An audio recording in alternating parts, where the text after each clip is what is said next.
If you're trying to decide between Long Island and Westchester, you're honestly comparing two of the most suburban markets anywhere around the Big Apple, New York City. And on paper, they actually have quite a lot in common. Okay. Both are very pricey. They're expensive. Both attract a lot of families who are leaving the city. Both offer suburban living with access to Manhattan. But once you actually spend time in both places, the lifestyle feels a lot different. And I think a lot of buyers, they don't really understand how different they really are.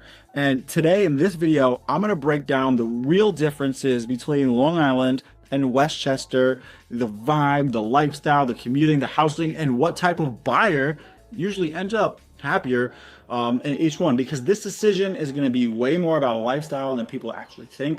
The first major difference is going to be the overall feel.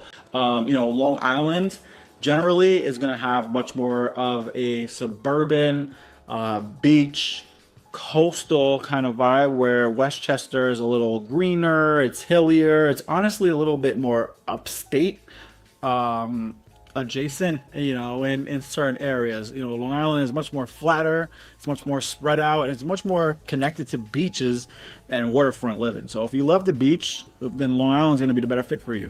Westchester is much more wooded, it's very scenic, in a much different way. A lot of buyers, they gravitate naturally toward, one atmosphere over the other. And it just depends on where you are and what you like, right?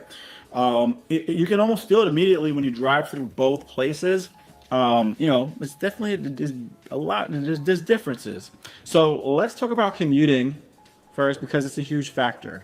Long Island commuting revolves heavily around the Long Island Railroad, whereas the Westchester is going to be more so around the Metro North Railroad. And honestly, depending on where you work in Manhattan, one option may make way more sense than the other.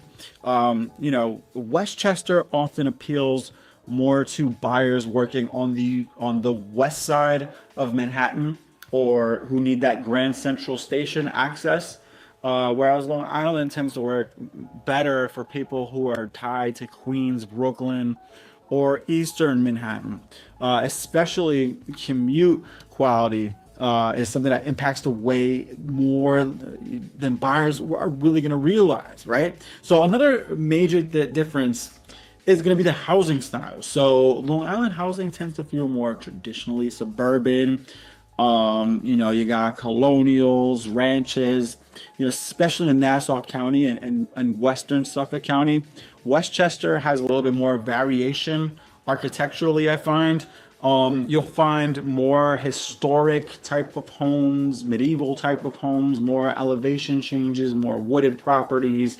And honestly, some buyers fall in love with that character, right? That's their thing.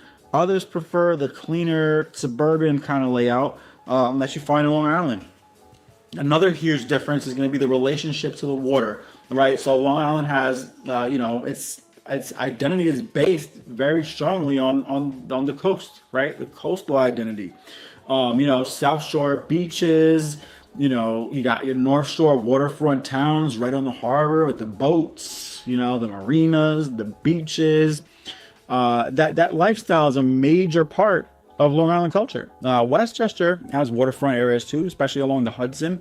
But it feels a lot different. The Long Island, it leans much more heavily into the beach and to the ocean, built into the lifestyle as a whole. For some buyers, that becomes the deciding factor, right? Immediately.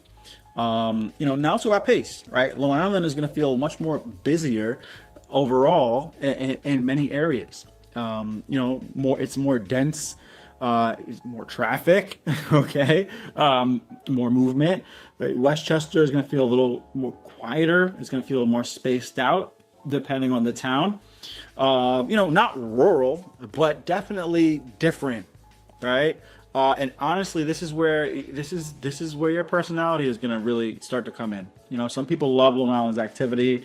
They love having that connection, that access to the city. Others, they want more calm, more laid back, more woods, and that's the Westchester feel. Another thing that people compare constantly is downtowns. Westchester has a lot of walkable town center style communities. Long Island downtowns, places like Patchogue, the feel is going to be different. Long Island is generally more car oriented overall. You're going to need a car if you live in Long Island. Okay. Now it's about the cost, because neither is cheap. Both Long Island and Westchester are expensive housing markets. Okay. Both have significant property taxes, something you're going to hear everyone talking about more than anything in these areas. Property taxes is what everyone talks about in the grocery store, everywhere. Property taxes, property taxes, property taxes. And this is one of the biggest shocks for people who are relocating from outside of the Northeast. People look at home prices and then they realize the carrying costs can be very different from what they expected. Another thing that I find very interesting is where people relocating from NYC tend to choose. I've noticed a lot of Queens and Brooklyn buyers naturally lean towards Long Island because culturally it feels a little bit more familiar to them.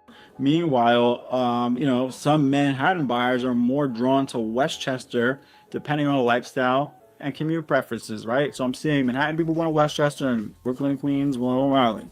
Now, obviously that's not universal at all, but you over time living here your whole life for the most part, and now working in real estate, you do notice those patterns. And at the end of the day, I think this decision really comes down to lifestyle, personality.